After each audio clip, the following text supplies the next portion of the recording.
President Donald Trump has shifted his stance on the economy, now suggesting that Americans should buy less and prepare to pay more as his extensive tariff policies take effect. Previously, Trump and his economic team had assured that the tariffs would cause only short-term discomfort, with the stock market eventually stabilizing. However, the White House's messaging has evolved from Trump's campaign promises to lower prices and make America wealthy again, to now suggesting a cultural shift in consumer spending is necessary, acknowledging that his tariff plan will likely increase prices. During an interview with NBC's Kristen Welker, Trump was asked if he would admit that his tariff plan would lead to higher prices. Initially, Trump suggested that tariffs would make us rich, echoing sentiments from his economic policy. Yet, he also implied that American children do not need as many toys, and that Americans should reduce spending on unnecessary items. "I'm just saying they don't need to have 30 dolls, they can have 3.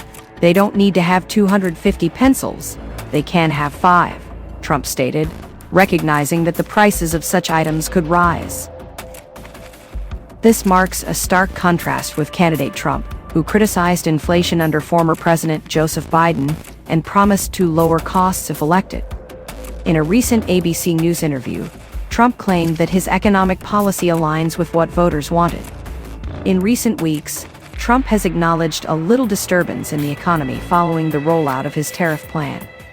While campaigning, Trump frequently discussed tariffs on China, the European Union, Canada, and Mexico, but his policy ultimately imposed tariffs on nearly every country globally, causing chaos in U.S. and foreign stock and bond markets. Douglas Holtz-Eakin, president of the Center-Right American Action Forum, described Trump's messaging as pivoting on an unpopular policy. "This feels tone-deaf to me. This is, you're too materialistic. You don't need as many dollars as you think. And he's a very strange messenger for that message, and I don't think it's going to sell," Holtz-Eakin commented. Mark Short, a former top aide to Vice President Michael Pence during Trump's first administration, warned that Trump's rhetoric about dolls could alienate people, calling it a damaging message that suggests an elitist perspective.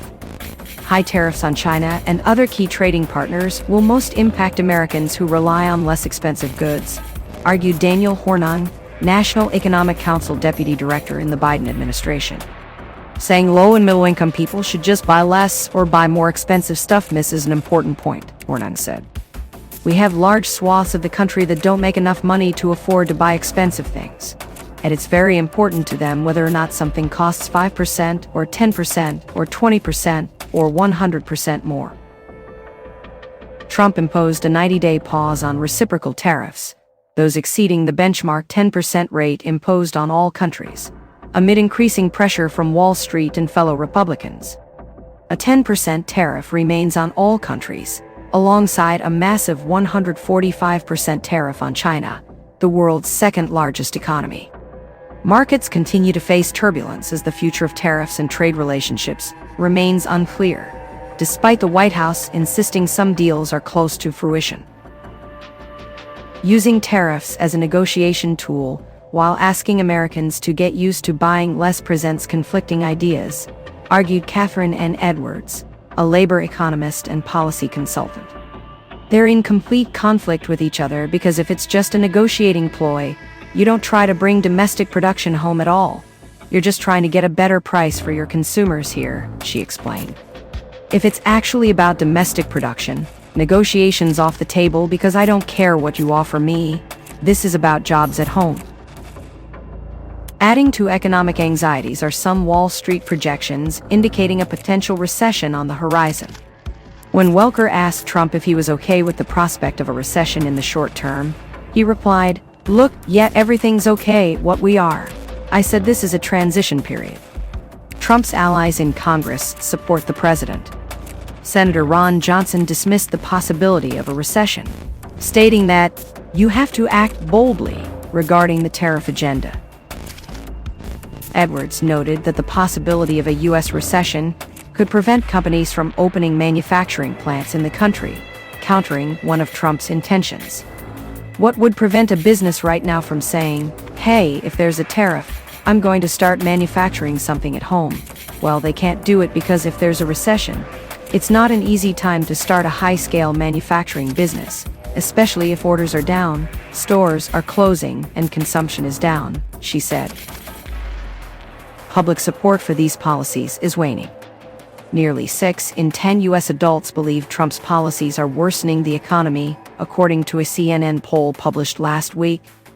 Additionally, a recent Gallup poll found that 89% of U.S. adult respondents think the tariffs will increase prices.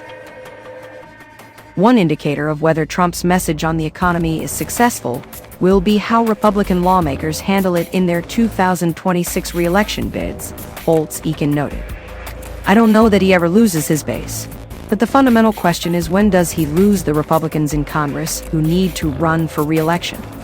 Holtz-Eakin said, if the president gets unpopular enough, you start trying to distance yourself, and when you start to see that, you know Trump's lost.